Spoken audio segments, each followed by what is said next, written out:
ලංකාවේ කවුරුත් රියැලිටි වේදිකාවට තෝරගන්න නැති අපේ ලංකාවේ සින්දු ටිකක් තෝරගෙන තිබුණා. මම කැමති ඒ songs වලට. මම කියන්නේ නළු නැටුමක්. මම හරි ආසාවෙන් බලන් හිටියේ පටන් ගන්න ටට්ටරඩ ගාලා ආවෙම නළුවෙක්නේ. ඒ වෙලාවෙම මම කෑ ගහගෙන සතුටු වුණා.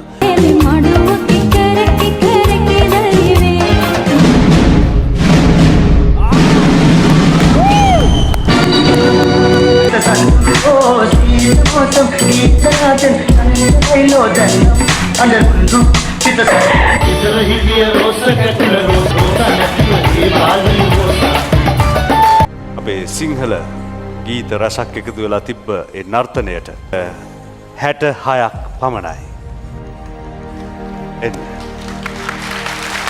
මොගොල්ලෝ ඊට වැඩිය ලොකු දෙයක් කරන්න පුළුවන් ළමයි.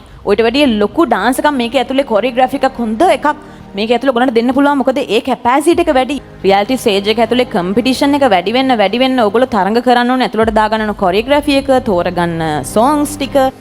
songs ගැන නම් මම කියන්නේ ලංකාවේ කවුරුත් රියැලිටි වේදිකාවට තෝරගන්න නැති අපේ ලංකාවේ සින්දු ටිකක් තෝරගෙන තිබුණා. හින්දා songs ගැන මම කතා කරන්න කැමති නැහැ. මම කැමති ඒ songs වලට. ඊට වඩා ලොකු නැටුමක් නටන්න පුළුවන්. මම කියන්නේ නළු නැටුමක්. මම හරි ආසාවෙන් බලන් හිටියේ පටන් ගන්න ටට්ටරඩ ගාලා ආවෙම නළුවෙක්නේ. ඒ වෙලාවෙම මම කෑ ගහගෙන සතුටු වුණා. මේ දරුවන්ට මීට වඩා නටන්න පුළුවන් ඇති. අනිවාර්යයෙන්ම ලොකු පොටෙන්ෂල් එකක් තියෙන ඩාන්සර්ස්ලා මේක ඇතුලේ මීට වැඩි දෙයක් කරන්න පුළුවන්. මොකද මම දැකලා තියෙනවා ඔයගලන්ව. බන්ධන ඔයාලට චර පරාජය පුරුදුත් නෑ කවදාවත්. නමුත් ඉගෙන ගන්න මේක තව එක්තරා අත්දැකීමක්. ජීවිතේ සමහර අත්දැකීම් සමහර හැඟීම් අපිට දැනෙන්න ඕන ජීවිතේ. ප්‍රොෆෙෂනල් ඩාන්සර්ස්ලා බේසික් එක ඩාන්සින් තියෙන, ඒ වගේම ෆවුන්ඩේෂන් එක ඩාන්සින් තියෙන ඩාන්සර්ස්ලා. ඉතින් ඒ අනුව ඔබට සමුගන්නට සිදු වෙනවා මේ වේදිකාවෙන් කෙසේ වුණත්. එහෙම තමයි තරංගයක ස්වභාවය ජයග්‍රහණ.